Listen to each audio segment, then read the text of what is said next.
Buenas tardes.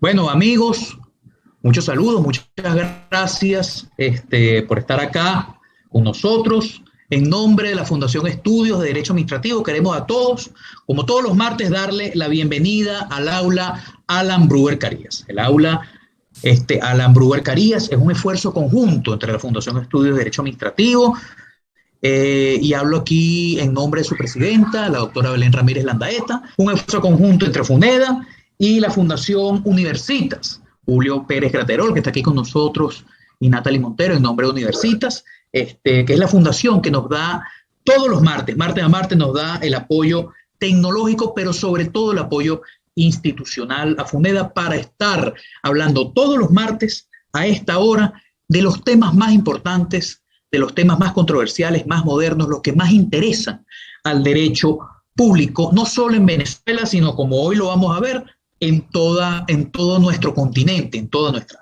área.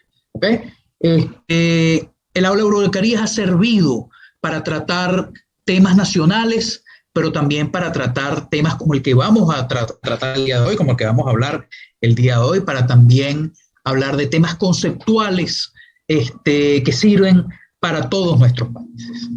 Y en ese sentido, mis amigos, hoy tenemos el agrado, el gusto de tener con nosotros al profesor Orlando Vignolo Cueva. El profesor Orlando Vignolo Cueva es profesor en la Universidad de Piura, en nuestro hermano país Perú. Además, es fundador del Anuario de Derecho de Función Pública en ese hermano país. Y nos viene a tratar un tema muy importante, un tema que siempre hay que estar estudiando, analizando, como es el concepto del funcionario público, en este caso de una perspectiva del Perú, pero que por supuesto tratándolo desde esta visión teórica nos va a servir a todos nosotros.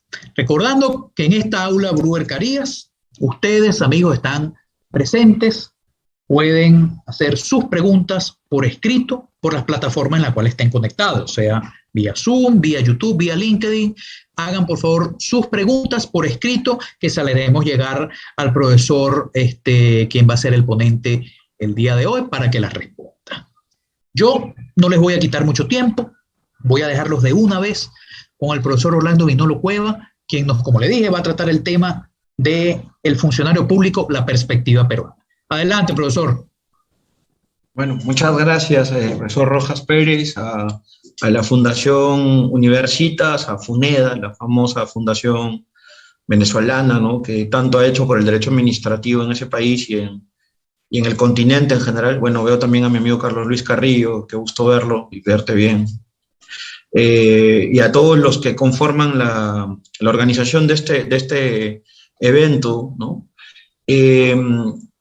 Muchas gracias por la invitación y además para permitirme hablar un tema que intentará ser conceptual para no aburrir, ¿no? Eso es lo que quiero que se entienda. ¿Por qué tiene que ser algo tan conceptual para no ir a la revisión de ley eferenda de la legislación de función pública, ni para tratar de identificar simplemente situaciones positivistas exclusivamente? No hay una necesidad muy fuerte de empezar a reevaluar, y llamo la atención de esto a razón de un trabajo que está próximo a salir, publicado en una revista española, sobre el concepto de funcionario y la necesidad de una revisión dogmática completa de esto, no solamente para los asuntos de derecho administrativo tradicionales, ¿no?, principalmente de relaciones interorgánicas o relaciones ad intra en general, sino también para situaciones que tienen que ver con el principio de responsabilidad y particularmente con el derecho penal, que ha sido una de las ciencias que más ha maltratado la categoría jurídica de funcionario en nuestros derechos, ¿no? Y esto es un problema que no solamente se nota en Iberoamérica. Yo acabo de estar en Portugal hace poco y los portugueses también tienen la misma problemática de un concepto elástico de funcionario que se va adaptando a espacios, a regímenes diversos, entre ellos el derecho penal. Y en el caso peruano esto incluso ha sido un fenómeno de elasticidad que se ha ido pronunciando en la propia legislación administrativa, extrayendo y agregando sujetos de derecho que no necesariamente tienen los elementos propios del concepto de funcionario, más allá de la legislación positiva, para poder de alguna manera extender también el mundo disciplinario, ¿no? En Colombia se habla alegremente de privados ejercitando función pública que los consideran funcionarios y son disciplinables, y nadie dice nada en Colombia, ¿no? Lo noto mucho en las discusiones, pero pregunto, ¿todo este fenómeno de elasticidad está bien? O sea, tenemos que empezar a aceptar que la realidad nos gana y que realmente los sujetos funcionariales prácticamente ya se convierten en una noción irreconocible y que solo servirá para algunos asuntos cuando se aplican los modelos organizativos de cada país. Por ejemplo, si un país tiene tendencia a la carrera estatutaria, pues se aplicará ahí y listo y no pasa nada más. Pero en otros temas, como el derecho penal, bueno, tendrán sus propias definiciones y vivimos en un laberinto de nociones que intentan referirse a sujetos de derechos distintos, ¿no? Y esto, aunque ustedes no lo crean, trae también la disolución de uno de los grandes elementos que tiene que existir en el derecho administrativo, que es el concepto de administración pública. Si la administración pública no sabe quiénes son sus sujetos funcionariales, es muy difícil luego construir la teoría del órgano y construir algunos asuntos sobre actividades administrativas y el nivel de responsabilidad que tiene la organización frente a los ciudadanos. Porque claramente en el caso peruano, por ejemplo, se exonerará de responsabilidad a partir de decir que son contratistas o que se tratan de privados. Entonces se puede convertir en una especie de piedra de ataque y también una fórmula para extensiones en vista de, por ejemplo, los fenómenos anticorrupción, que han sido uno de los grandes fundamentos para que la legislación penal y disciplinaria se extienda de una manera realmente permisiva y rompa la categoría de funcional.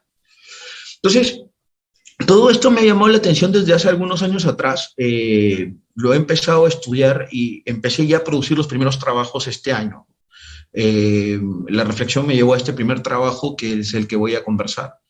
Pero todo parte por algo, ¿no? Y aquí traigo a colación lo que decía el profesor López Muñiz, ¿no? El profesor honoris causa de mi facultad, ¿no?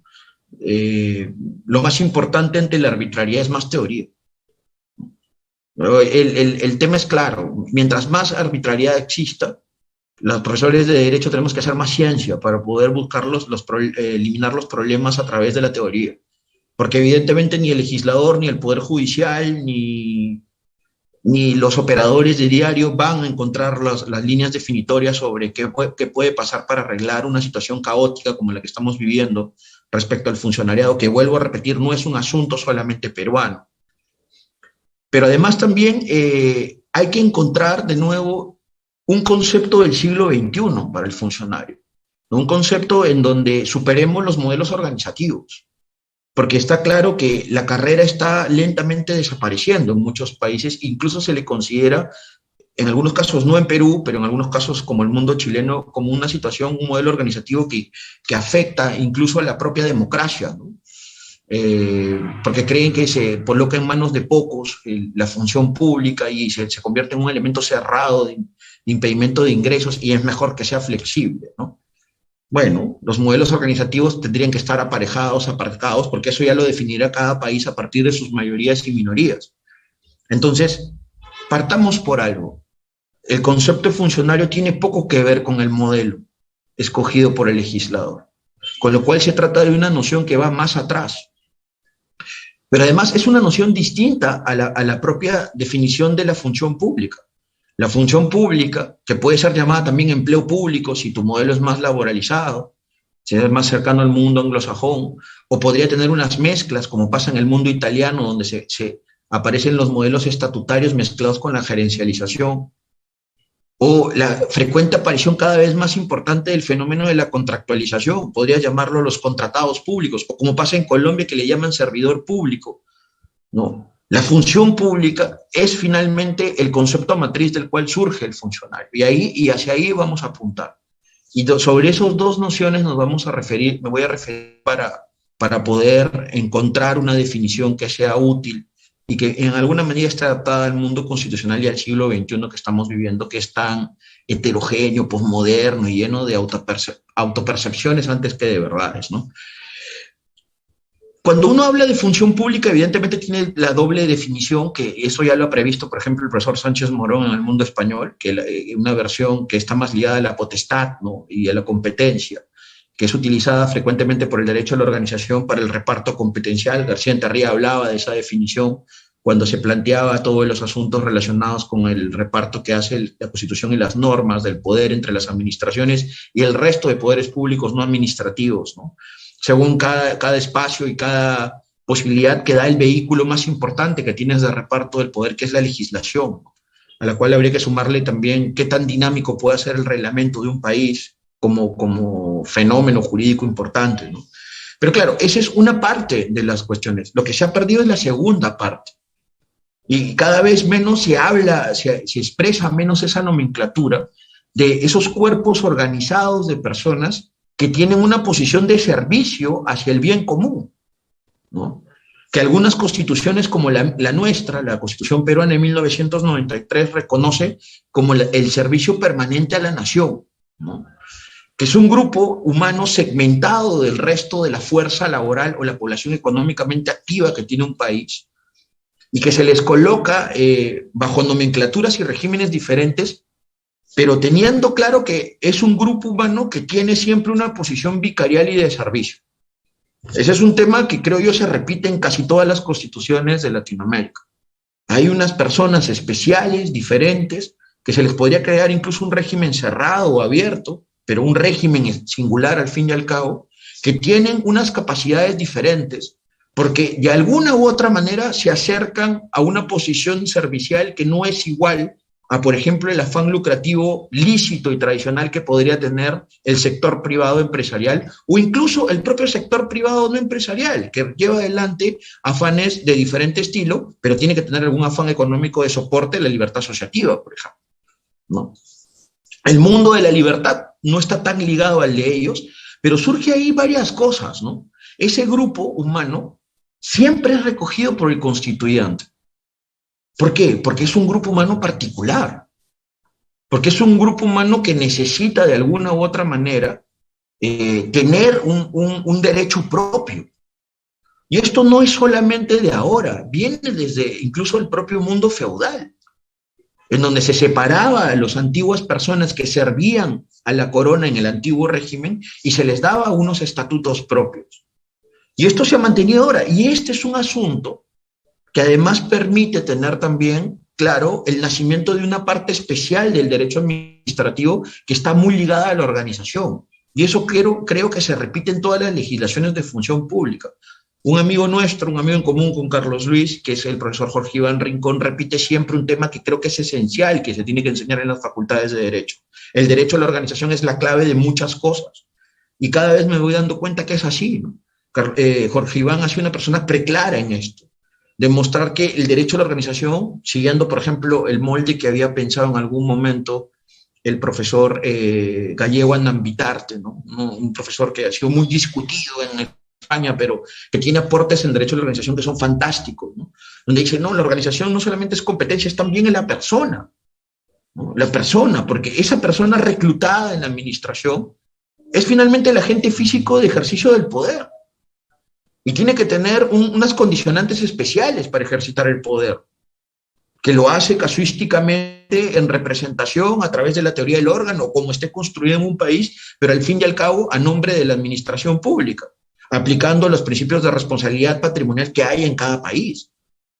Entonces, por eso el constituyente llama la atención y segmenta. Ese es un primer tema que hay que entender. Es un grupo diferente, es un grupo segmentado. Y ahí los laboralistas no pueden hacer mucho, porque esto es un asunto muy profundo, enraizado e histórico. El derecho laboral ni siquiera estaba en ciernes cuando ya la función pública se desplegaba en Europa continental y en parte de América.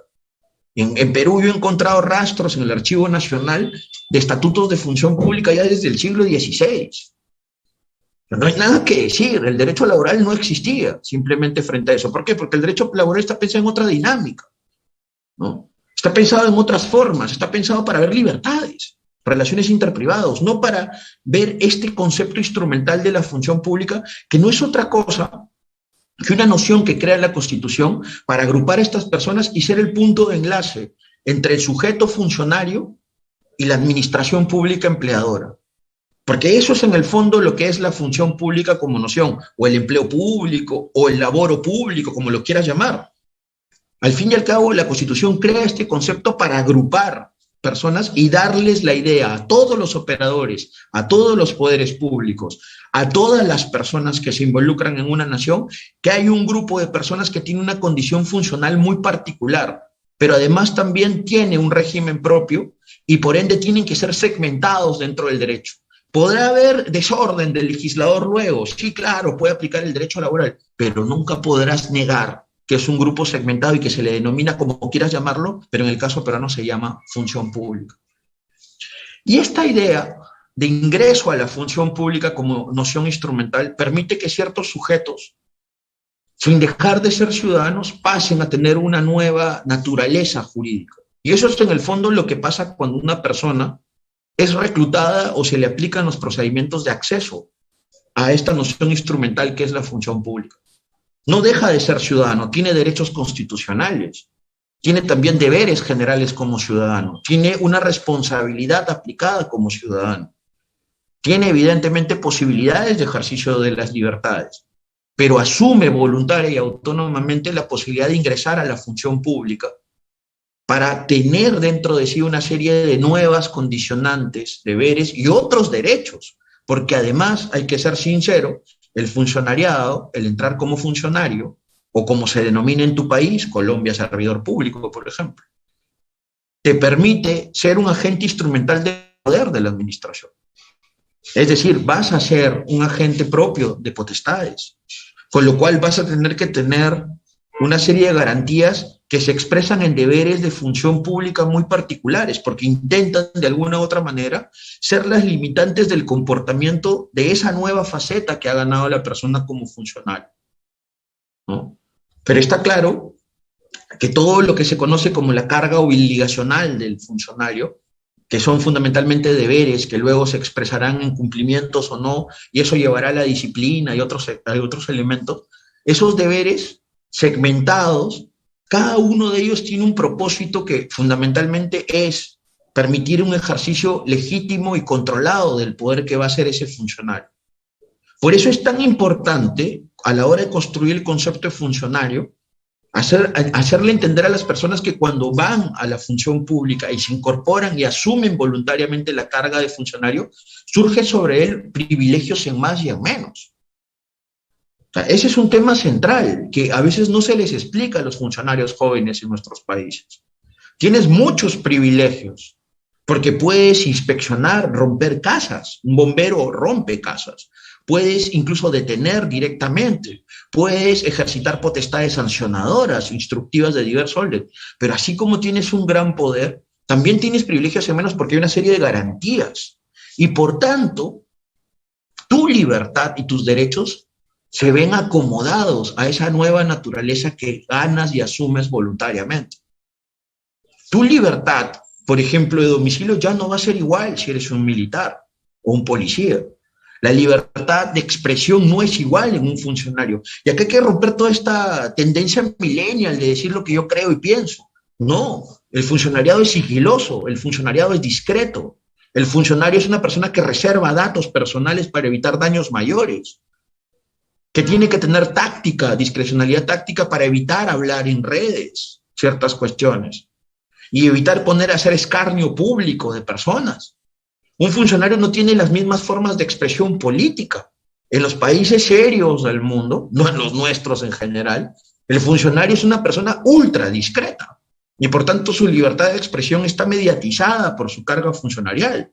¿Y eso es inconstitucional? No, eso es parte de una condición autónoma y de un proyecto de vida escogido libremente por la persona, que sabe que tiene que ir hacia eso. Y esto no es una discusión fácil, porque todo lo que estoy contando lo he discutido con muy buenos constitucionalistas que hay en mi universidad, ¿no? Que piensan lo contrario, que creen que, por ejemplo, el derecho a huelga no debería ser extirpado de los funcionarios militares, ¿no? Pero hay cargas históricas en los países. Perú tuvo una huelga policial en 1975 que costó varios cientos de vidas. Y esa carga histórica ha quedado en el legislador. Y por ende no es posible tan fácilmente abrir el espacio a los derechos colectivos como la huelga en los cuerpos uniformados, ¿no? Lo mismo pasaría con las negociaciones colectivas, no es tan sencillo, ha tenido que pasar mucho tiempo y mucha discusión jurisprudencial en el Tribunal Constitucional peruano para abrir los espacios de los derechos colectivos de contenido económico, ¿no? porque se tiene mucho miedo por la dureza macroeconómica que tiene el Perú, de un desbalance presupuestario, ¿no? A veces hay excesos de ambos lados, pero en cualquier caso nunca hay que prohibir un derecho si es que no se tiene claro algunas cuestiones, ¿no? Entonces, pero más allá de todo eso, las cargas históricas, los bienes jurídicos protegidos, los valores constitucionales van mediatizando la aparición de todo esto, de toda esta nueva faceta que tiene la persona cuando se convierte en sujeto funcionario. Y por eso el nombre que creo yo que hay que empezar a utilizar es el de ciudadano funcionario público. No dejas de ser ciudadano, pero eres un funcionario. Y acá hay que romper en esto la intercambiabilidad de nomenclaturas, ¿no? Que no es funcionario el que tiene alto rango y solamente tiene posibilidad de mandar, falso. La nomenclatura funcionario viene desde la época medieval y se utilizaba para todo tipo de personas. Es una empaquetadura nominal que es extensa y se refiere finalmente a aquel que ejercita función pública y sirve a otros, ¿no? Lo que llamaba Sebastián Martín Retortillo como el agente de fuerzas sociales encontradas. Aquel que está en esa posición es un funcionario, más allá de su posición jerárquica en una determinada organización administrativa, ¿no? ¿Y por qué? Porque hay que romper esta categoría, por ejemplo, de segmentar el nombre funcionario solamente para los superiores. Eso es un error que cometió la Ley de Servicio Civil impulsada por algún mal consultor extranjero que aprobó ese anteproyecto, ¿no? Y que yo le he criticado ya por escrito en algunas cuestiones. Hay que rehacer esa parte de la ley peruana, porque claramente los asuntos sobre funcionarios van mucho más allá de los nombres. Y lo que hay que hacer también es entender que ese concepto de funcionario no está reservado para un segmento muy particular, porque tiene que tener dos elementos centrales para incorporarse en la noción instrumental de función pública. ¿Cuáles son esos dos elementos centrales? El elemento orgánico, que es necesariamente un vínculo entre el ciudadano aspirante, incluso en Perú se expresa, y también creo en muchos países, en verdaderos procedimientos de acceso a la función pública, que tienen además la aplicación de los principios tradicionales del procedimiento y principios especialísimos que surgen del concepto instrumental de función pública, que principalmente se expresan en tres, ¿no? Mérito, capacidad, igualdad y fundamentalmente publicidad, ¿no? Para abrir procedimientos fundamentalmente competitivos, de justicia distributiva, ¿no? Donde cada uno busca no hacer lo que quiere, sino lo que debe. Entonces, todas estas cuestiones llevan necesariamente a entender que ese elemento orgánico es la base de todo. Si no existe ese elemento orgánico, no surge la transformación del ciudadano normal en un ciudadano funcionario. Y no se produce, evidentemente, las posibilidades de que tenga la cobertura para el segundo elemento, que es el elemento funcional, que está claro que implica un desempeño profesional permanente, inalterable, que puede ser también temporal, porque hay vínculos que evidentemente tienen condictio temporis, ¿no? Y otros vínculos más circunstanciales, como pasa en el mundo español, que claramente tiene empaquetaduras por ciertos niveles de servicio, o por traslados, o posibilidades de incluso movilidad de personal, que es el típico vínculo de función pública por traslados o destaques, como se llaman en el caso del derecho peruano. Pero más allá de todo eso, la cobertura de este segundo elemento solo se da porque aparece el primero. Y ese segundo elemento, el elemento funcional, es realmente el ejercicio de potestades, el ejercicio de tareas públicas, ¿no? De actividades materiales y fundamentalmente, en algunos casos, de las potestades más intensas que puede haber, como las potestades de policía administrativa que buscan limitar derechos, ¿no? Cualquiera de las fórmulas de desempeño profesional que tiene un funcionario se abren dentro de la empaquetadura que tiene asimilado como orden competencial la administración empleadora, y será la administración en su organización la que defina en qué espacio y punto exacto ejercitará las potestades y qué tipo de potestades hará, o si no ejercitará potestades. El ejercitar o no potestades no quita la condición funcional. Es un tema de discrecionalidad autoorganizativa, ¿no? Yo escucho mucho en la doctrina peruana personas que dicen, no, es que no ejercita potestades, no es funcionario. Falso. Muchos funcionarios pasan su vida haciendo actividades materiales muy relevantes. Muy relevantes. Tutelar expedientes y toda la actividad archivística es extremadamente relevante para la memoria histórica de un país. Y no tiene muchas potestades detrás. Casi todas son actuaciones técnico-materiales. Realizar actividad sanitaria en el fondo, salvo algunas potestades certificantes, es actividad técnico-científica puramente material. No hay actos jurídicos, salvo algunos, en donde emite a ciertos funcionarios médicos.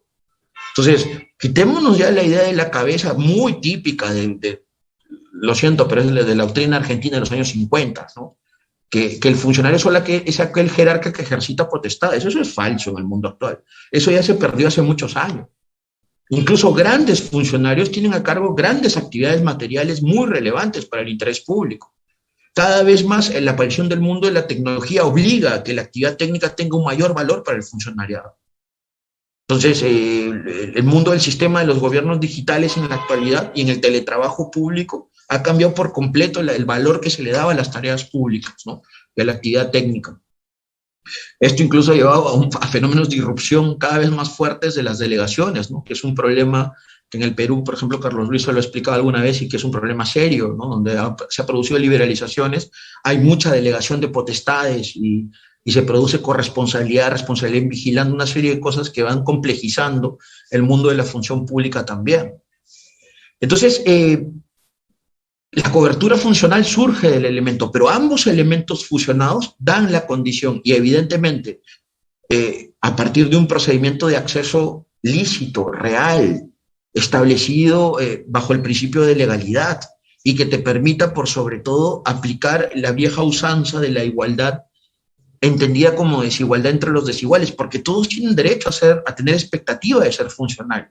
Pero claramente solo algunos, si es que cumplen las condiciones bajo los mecanismos de selectividad o son designados por discrecionalidad, podrán acceder finalmente, vía un proceso de acceso formalizado, vuelvo a repetir, a tener el doble elemento que les permite ganar la condición de funcionario. Con todo esto, se va abriendo un espacio interesante, porque el funcionario es el ciudadano que ejercita y se transforma en funcionario a partir de ser una persona que sirve al interés público y se incorpora a la función pública y trabaja para la administración empleadora a partir exclusivamente de procedimientos de acceso formalizados. Con lo cual, el verdadero funcionario es el funcionario de iure, que hay que revalorizar eso, porque nuestros países, con la disciplina a veces extraña que vamos construyendo, va asumiendo que el funcionario de facto es un funcionario que puede estar como sujeto activo del principio de responsabilidad. Y esto es copiado o asumido también por el derecho penal en su afán de eficacia punitiva, que eso es lo que busca finalmente el derecho penal, ¿no? Entonces, el funcionario de iure es el único que realmente existe, porque el funcionario de facto es una categoría creada circunstancialmente en momentos en donde la tecnología no irrumpía en la administración pública y donde era difícil saber si una persona pertenecía o no a este grupo heterogéneo creado por la Constitución, que es la función pública, y para poder entender si había legitimidad subjetiva a la hora de emitir actos administrativos, ¿no? Pero eso en la actualidad el funcionario de facto prácticamente se ha convertido en una especie de comparsa para permitir hacer o pretexto para permitir hacer un montón de barbaridades contra el verdadero funcionario, que es el de iure, que es el que tiene estos dos elementos claros, ¿no? ¿Y por qué? Alentados por los fenómenos como la anticorrupción, ¿no? Fenómenos como la distorsión que generan estas convenciones internacionales de anticorrupción o los sistemas de control gubernamental que tienen los países, que no les importa ya el vínculo. Dice, a mí no me interesa el vínculo. A mí me interesa tu cercanía con los bienes públicos, los fondos públicos o el patrimonio público. Listo, con eso rompieron 200 años de transformación del derecho a la función pública y el concepto funcionarial, y no les interesa ya el concepto instrumental de función pública. Claro, porque en el pragmatismo de la eficacia punitiva no interesa finalmente la categoría, importa cuáles son las consecuencias. Es una forma de objetivizar también, de paso, las responsabilidades. Entonces, llamo la atención de esto porque en Colombia lo asumen alegremente, ¿no? Y todo el mundo dice, qué bien, están sancionando privados como sujetos funcionariales y no se dan cuenta que están perdiendo los ámbitos de libertad. O del lado del funcionario, están igualando a dos personas que no son iguales. Porque si tú permites que un sujeto que es funcionario de facto asuma el principio de responsabilidad sobre su comportamiento, siendo un locador de servicio, un asimilado extraño en la administración pública, o incluso una persona que solamente colabora contractualmente, bajo regímenes raros que tenemos en Latinoamérica, y se le da la posibilidad de ser sujeto disciplinable, evidentemente se podría aplicar sobre él la mayoría menos. Quien puede lo más, puede lo menos. Quien puede lo más, que es la disciplina, también puede lo menos, que recibir derechos activos y pasivos de la función pública.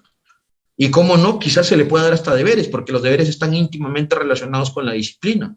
No faltaría nada entonces para que sea similar al funcionario iure. El próximo paso es que el legislador, como están intentando hacer en el Congreso peruano, asuma que todos los funcionarios de facto pueden ser funcionarios de iure sin necesidad de concurso, de selectividad o procedimientos de acceso. Claro, es que cuando vas rompiendo eso, rompes los lados correctos de la ecuación. Destruyes la libertad porque ya los particulares no son particulares, son funcionarios a efectos penales o a efectos civiles, o efectos penales o efectos disciplinarios. Y en el caso del funcionario jurídico no importa que seas un concursado, es lo mismo.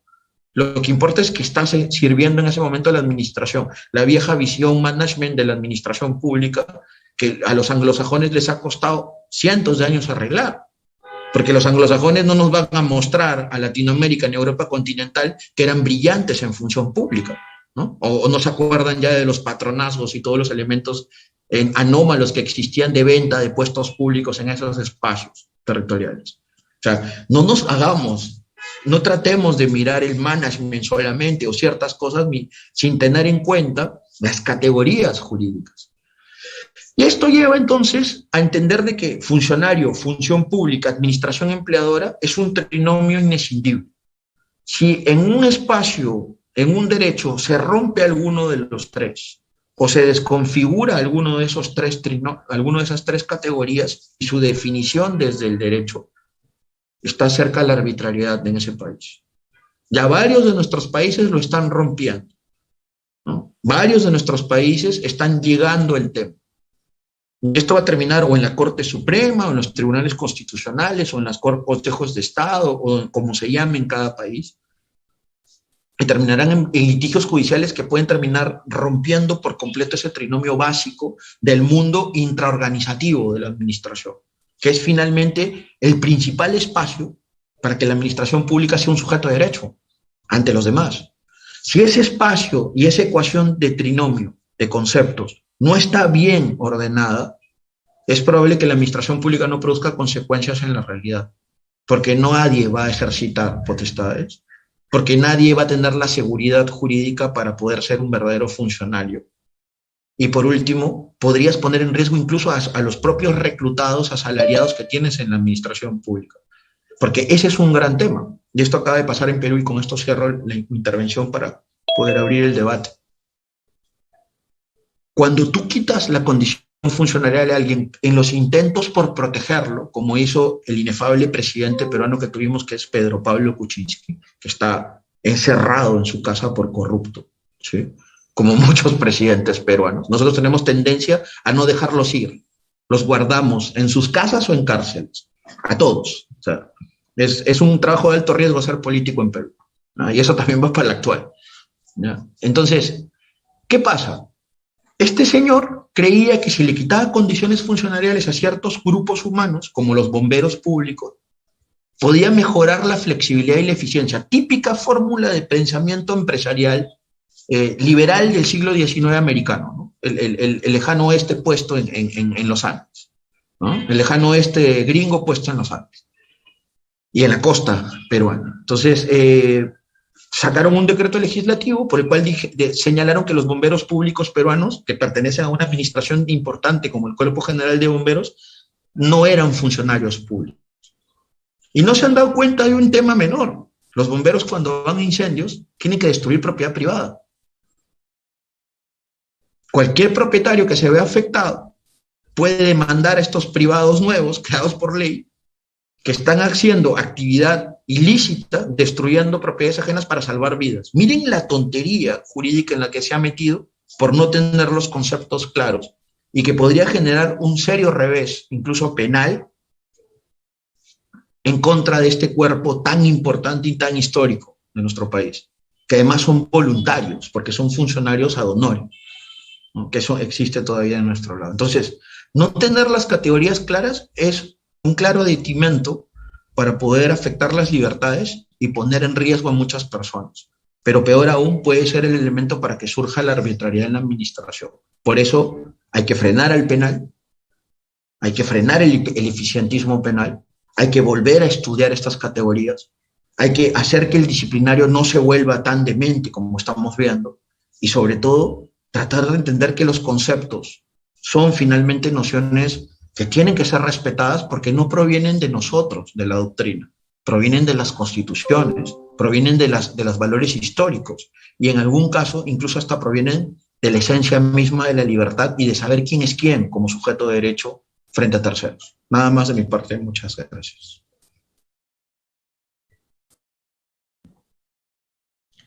Bueno, una gran exposición llena de contenido, de profundo contenido, la que nos ha traído hoy el profesor Orlando Pinolo Cueva. La verdad es que tengo que decirle, profesor, nos ha encantado, me ha encantado su exposición, porque además de todo, lo que usted ha planteado, hoy nos trae algo que no es muy común, que es presentar una visión de la función pública, ya no del funcionario, sino en general del sistema funcionarial, una visión modernizadora, pero además una visión global. Más allá, usted ha presentado incluso una visión que va un poco más allá de lo meramente jurídico, ¿ok? Sino cómo ese funcionariato puede llegar a ser incluso un modo de vida. Lo que usted bien decía, la persona que decide libremente ser funcionario público tiene, por supuesto, unos beneficios, unas prerrogativas, pero también tiene unas responsabilidades, tiene unas obligaciones frente a sí mismo, frente a su cargo, pero incluso frente a la sociedad. El cargo del funcionario público es algo que va atado a la organización administrativa, a la administración pública, pero que también va atado a la sociedad a la cual ese funcionario público se debe. En Venezuela y en nuestros países a veces hay ciertos autores que incluso sentencias de nuestros tribunales administrativos que confunden muchas veces la visión de la función pública con la visión laboralista de un trabajo más. Y el concepto de función pública, como usted bien hoy nos lo ha enseñado, cosa que en las aulas de clase lo enseña el profesor Carlos Luis Carrillo, mi amigo, mi profesor, mi gran amigo Carlos Luis Carrillo está acá. Ese funcionario público no solamente se debe a su organización, a la administración pública a la cual presta el servicio, sino que se presta a la sociedad. En verdad, al final del día, el patrono de ese funcionario público no es la organización administrativa a la cual está adscrito ese cargo, es la sociedad a la cual presta el servicio. Y esa visión, además, con ese apalancamiento que usted ha hecho desde la perspectiva del derecho de la organización, que cita a Gallego Navitarte, y en Venezuela nosotros pudiéramos citar al profesor José Araujo Juárez, que hace en el tema de la función pública de eso casi que un punto de honor, como lo hizo en su momento Gonzalo Pérez Luciani también. La verdad es que nos trae un concepto, como le dije, general de función pública global, moderno, que incluso nos hace recordar aquí en el aula Aurora Carías, hemos hablado con autores extranjeros también sobre temas modernos, actuales, que están en boga del derecho administrativo, como por ejemplo la inteligencia artificial, y cómo ahí el funcionario público se maneja en esa nueva realidad. Bueno, este funcionario público, como usted bien dijo, usted lo puso aquí, usted lo dijo, hay que encontrar un concepto del funcionario público del siglo XXI.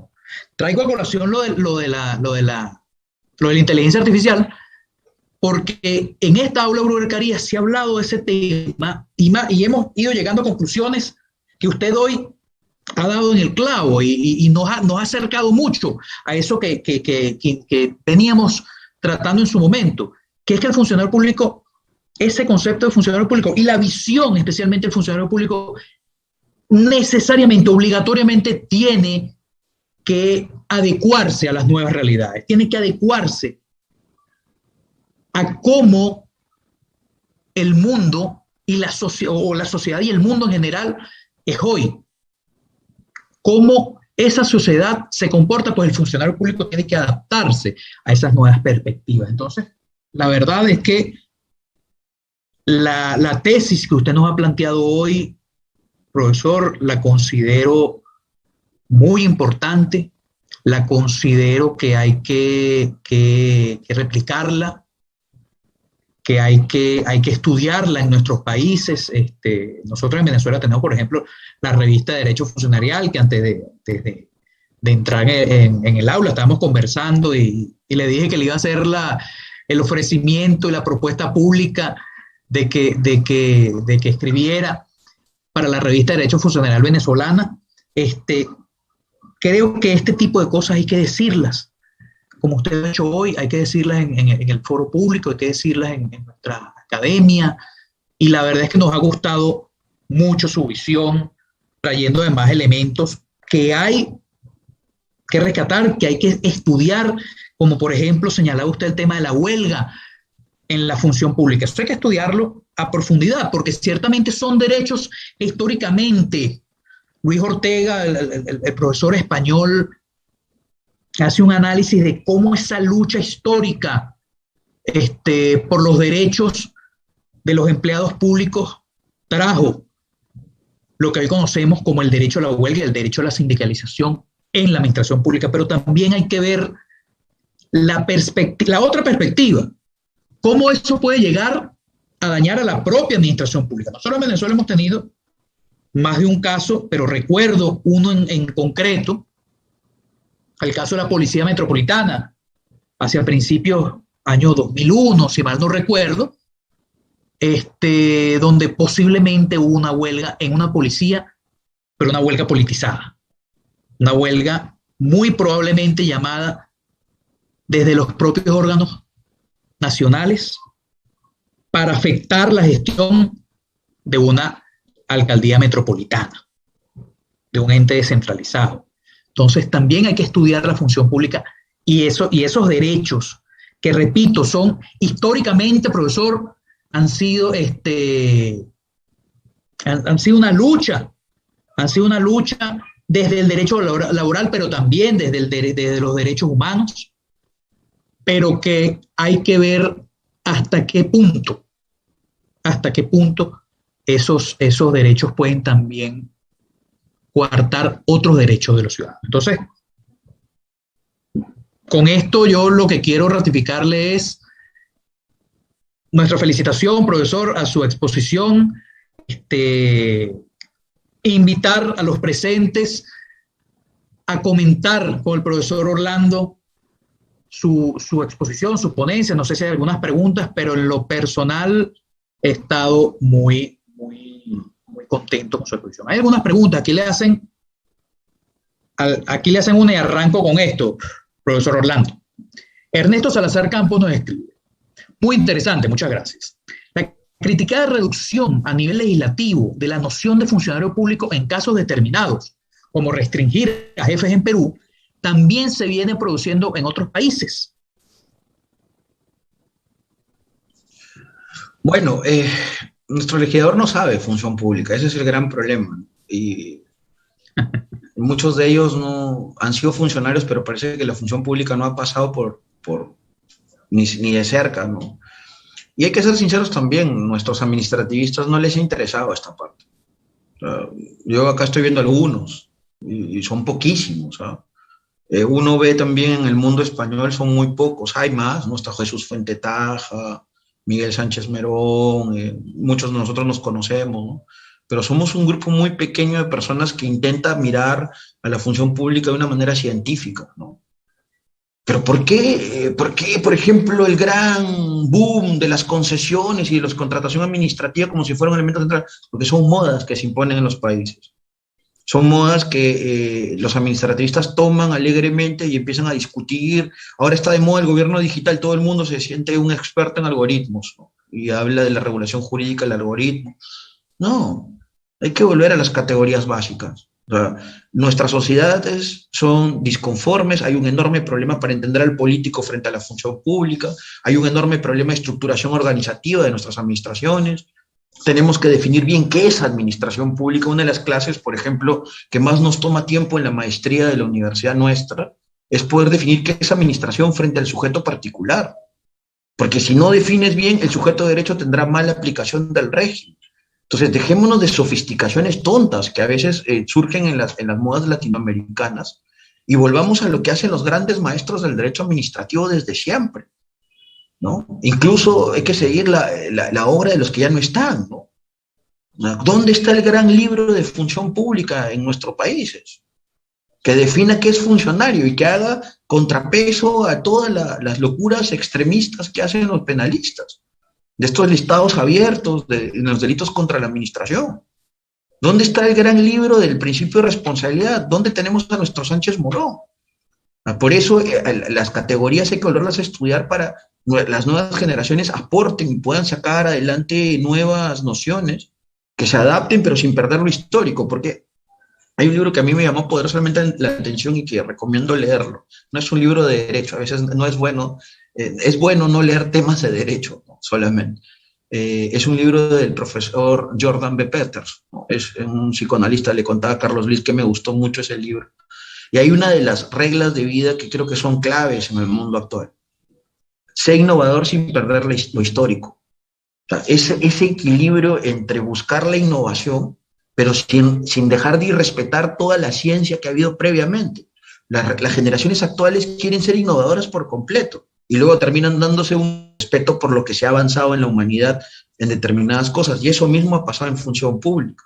Nuestras administraciones son súper innovadoras, quieren aplicar carrera vertical con horizontal, pero claro, no saben definir y ni diferenciar el modelo organizativo de la función pública del funcionario, un tema esencialísimo para cualquier experto en esta materia, pero quieren aplicar carrera vertical y horizontal, ¿no? Hay que primero ir de las bases a la innovación, y las bases es historia, las bases es valores básicos construidos transversalmente en una sociedad. Y luego hay algo que el profesor Jimeno Feliu, que estaba dando unas clases en nuestra universidad, ha dicho hace poco que me ha gustado mucho, tomé nota del tema.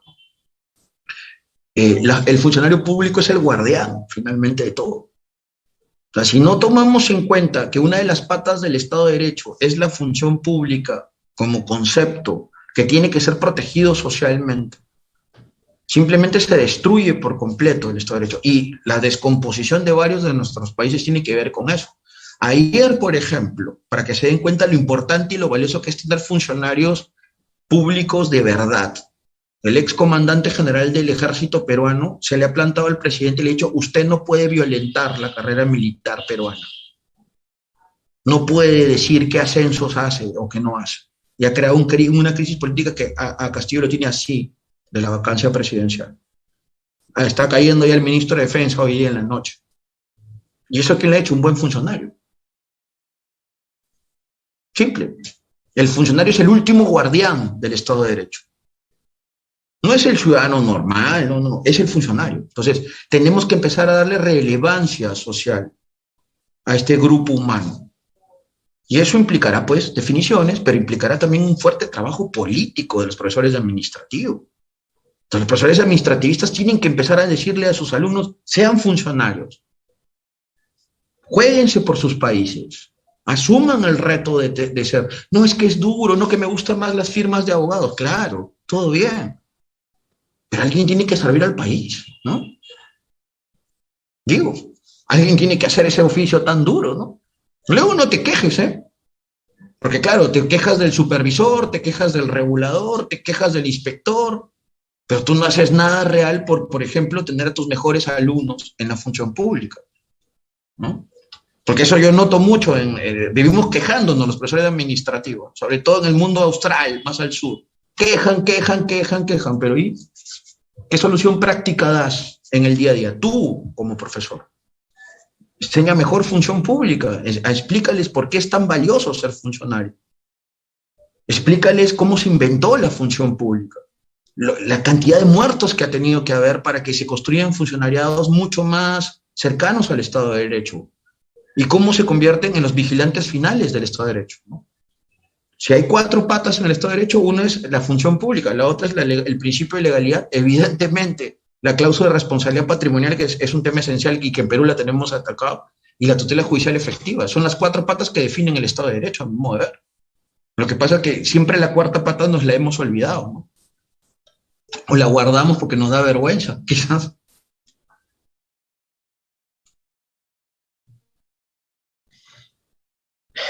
Bueno, que de nuevo coincidiendo con el profesor Orlando en la importancia de la función pública, del sistema global de función pública, no solamente para el sistema jurídico, sino incluso para nuestras democracias. Esa frase que usted acaba de plantear, el funcionario es el último guardián del Estado de Derecho, y realmente es así, porque al final del día, como bien dice José Ignacio Hernández en el prólogo al libro Notas de Derecho a la Función Pública, sin funcionarios públicos capaces y preparados no podrá haber nunca una administración subordinada a la ley. Y es así. Al final del día es el funcionario quien va a tener esa responsabilidad final de someter a la administración a la ley, al principio de la legalidad. Profesor, tengo dos comentarios de nuestro amigo, el profesor Carlos Luis Carrillo Artiles, a quien saludamos desde acá de FUNEDA, gran amigo de nuestra fundación. Hace dos comentarios. El primero es una pregunta. Quisiera saber su opinión sobre la idea de codificar en un solo cuerpo normativo la regulación de la responsabilidad de los servidores públicos. Y el segundo comentario, que también finaliza con una pregunta. Ha habido una tendencia a desnaturalizar el régimen de los funcionarios públicos mediante una laboralización progresiva del sustrato personal estatal. Eso finalmente ubica al agente público en un axioma de comportamiento de libertad frente al ordenamiento jurídico. ¿Qué piensa de ello, profesor Orlando? A ver, ahí está. Perdón, me emocioné en la pregunta pasada, ahora respondo a Carlos Luis sobre el tema de codificación y laboralización, pero no le respondí sobre si ampliar o reducción. Los legisladores han seguido las dos rutas, ¿sabes? Yo he notado en legislación de función pública colombiana, ecuatoriana, una reducción al máximo, pero en el caso peruano hay una ampliación al máximo. Lo he notado en el concepto de funcionario, por ejemplo, que actualmente se asume para el control gubernamental peruano, ¿no? O para la propia ley del servicio civil en asuntos de responsabilidad disciplinaria, van segmentando y dicen, no, también que ingresen los funcionarios de facto, ¿no? Son funcionarios, o sea, servidores civiles a efectos de esta ley. Es que no puede existir una definición amplia o estricta a efectos de cada régimen que se le ocurre a un operador como legislador. Tiene que haber un concepto más o menos similar. Entonces, el problema está en la inseguridad jurídica de la aplicación de los regímenes y evidentemente en la segmentación que se va produciendo según cada espacio normativo que aparezca, ¿no? Y eso, por ejemplo, el legislador peruano ha sido muy errático y desordenado. Y a eso habría que sumarle también que nuestro Tribunal Constitucional y nuestros jueces no han corregido estos errores que ha cometido el legislador. Pero ahora sí respondo a las dos preguntas de Carlos Luis sobre la codificación y sobre la laboralización. La codificación, a mi modo de ver, siempre ha sido un elemento que en los últimos años se ha ido perdiendo en los derechos de varios de nuestros países, ¿no? En el particular en Perú, más allá de la aprobación del Código Procesal Constitucional recientemente, del primero y del segundo que ha sido este año, se ha perdido la posibilidad de poder unificar varias reglas similares en un solo dispositivo, ¿no? En un afán de ordenar. Yo siempre creo que una norma funciona mejor que dos o tres.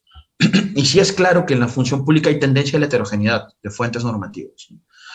Yo creo que es un gran avance el poder tener seguridad jurídica de los dispositivos. En la actualidad, para que se den cuenta una idea de lo que produce la descodificación, lo contrario que plantea Carlos Luis, en Perú no tenemos claro si el código ética de la función pública está vigente o no. ¿Por qué? Porque puede haber habido una derogación implícita de varias de las reglas y principios que aparecen en ese código y que están recogidas en una norma posterior que es la Ley de Servicio Civil. Eso en cualquier derecho del mundo se llama derogación implícita, ¿no? Sería una derogación por absorción, ¿no? Las reglas similares son recogidas en la norma última. Entonces, tú dices, si no hay seguridad de cuál norma está vigente, prefiero la codificación como un elemento central de racionalización, como siempre lo planteó Napoleón, ¿no? Y creo que haría un gran bien que se codifique función pública y disciplinario, ¿no? Haría un gran bien para el país, porque además aligeraría y permitiría una enseñanza mucho más interesante. En la actualidad, enseñar derecho a la función pública es muy complejo en nuestros países. Cientos de normas, cientos de reglamentos, normas incomprensibles, no se conectan una con la otra. Uno tiene que hacer malabares interpretativos, ¿no? Para poder ver cómo conectar una a otra. Y en el fondo no se conectan porque no hay puntos de unión entre las regulaciones que aparecen en uno y otro tiempo histórico. Entonces, eso, por ejemplo, el servir peruano, yo no sé qué espera para buscar un afán codificador, que la ley de servicio civil se convierta en la gran ley y ir expurgando las otras leyes, ¿no? Pero bueno, eso es un tema que escapa ya a los profesores. Y sobre la laboralización, hay bastante que entender en la laboralización. Yo me rompí la cabeza muchos años tratando de entenderla como fenómeno aplicado a la función pública. Y primero había una posición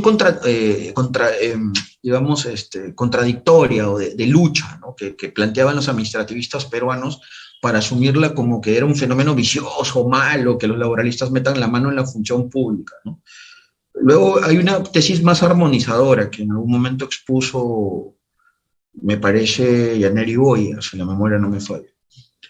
Yo creo que la respuesta no está en derecho de la función pública. La respuesta de cómo se tiene que entender el fenómeno para luego extraer una conclusión está en el viejo libro de Clavero Arévalo sobre el derecho público y el derecho privado.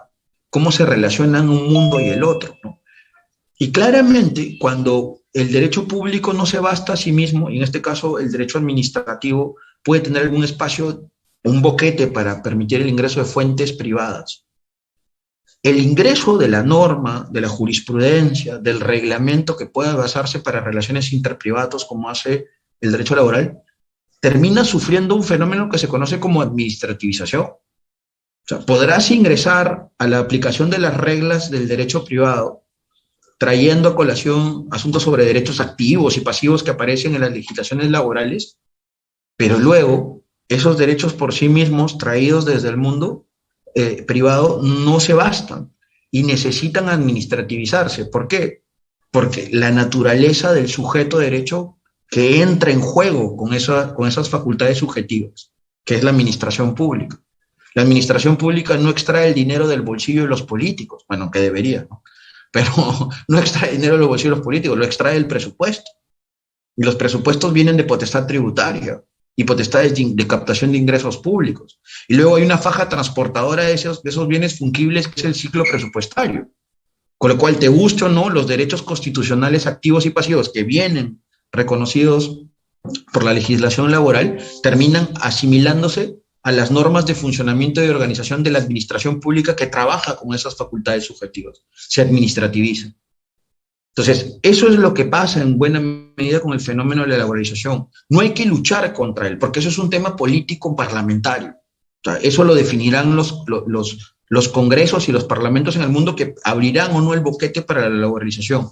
Los asuntos es entenderlos para darles un sentido armónico y poder buscar, extraer algunas reglas que te permitan la convivencia de ese mundo de laborales públicos que va a existir y existe en todos los países. Y que puede desaparecer, ¿eh? Porque esto fue una tendencia de la liberalización de los años 90 en el continente. Y ha ido reduciéndose el número, porque mantener ese tipo de administración, de función pública, es cara. Es muy cara para los países. Ganan muy similar al mundo empresarial, ¿no? Entonces, se ha ido reduciendo en número y bueno, no se sabe si podría aparecer o desaparecer, ¿no? Esa es mi impresión sobre la laboralización. Gracias, profesor. Muchas gracias. Aquí hay un comentario de Jan Rosales, que lo hace por YouTube, que señala: muy buenas tardes, profesor, quedé fascinado con su videoconferencia, muy técnico, preciso. No tengo preguntas para usted. Un poco los comentarios que ha generado su magnífica ponencia el día de hoy. Gracias. No tenemos, profesor, más preguntas en las plataformas Zoom y YouTube. ¿Okay? Alejandro Canónico le manda muchos saludos. Hace años no lo veo, Alejandro. ¿Cómo estás, Alejandro? Entonces, no tenemos más preguntas, profesor, con lo cual yo lo invitaría a dar algunas palabras de cierre o de despedida a esta aula, profesor Carías, y a este foro. Sí, hay un libro que publicamos hace algunos años atrás, el Grupo de Investigación del Empleo Público, le llamamos Empleo Público en mi universidad, ¿no? Carlos Luis lo conoce y ha venido alguna vez a la Facultad de Derecho nuestra, ¿no? Y y estaba pensando cómo cerrar una conferencia sobre función pública después de tantos años que no se me preguntaba sobre esta materia. Y hay un viejo discurso de Napoleón cuando funda el servicio diplomático, que lo han recogido algunos profesores españoles y también un italiano, ¿no? El primer cuerpo burocrático francés moderno, ¿no?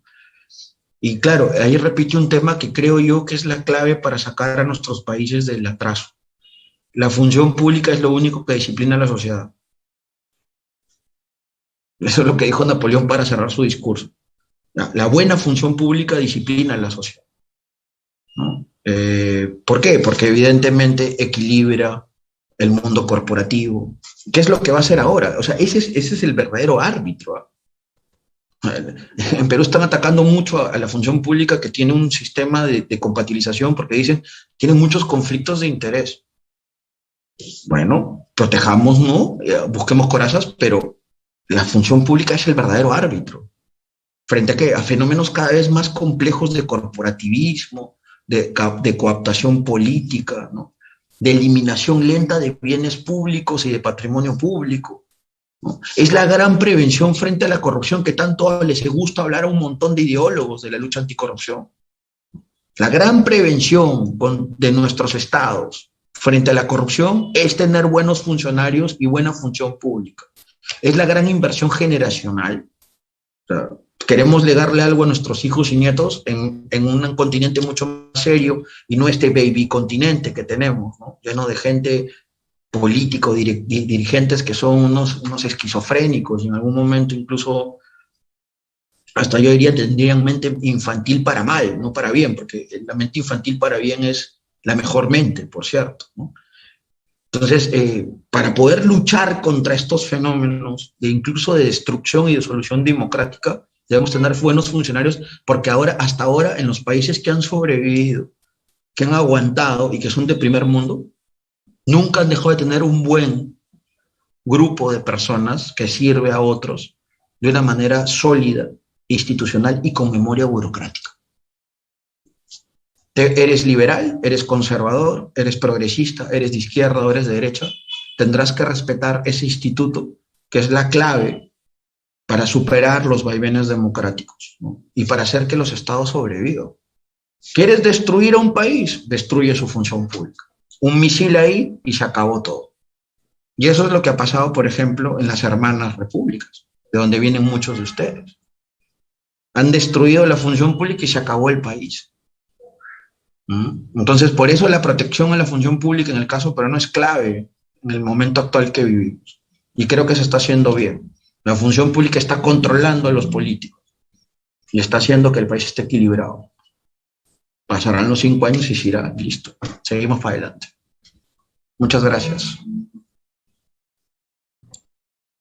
Profesor Orlando Viñolo Cueva, de nuevo, para nosotros ha sido un inmenso placer tenerlo con nosotros en esta interesantísima exposición que usted ha hecho el día de hoy. Bueno, nada, en nombre de la Fundación Estudios de Derecho Administrativo y en nombre de la Fundación Universitas, quien nos acompaña martes a martes en su aula, Alan Brewer Carías, le queremos dar a todos las gracias por su participación, le queremos dar a todos las gracias por estar acá.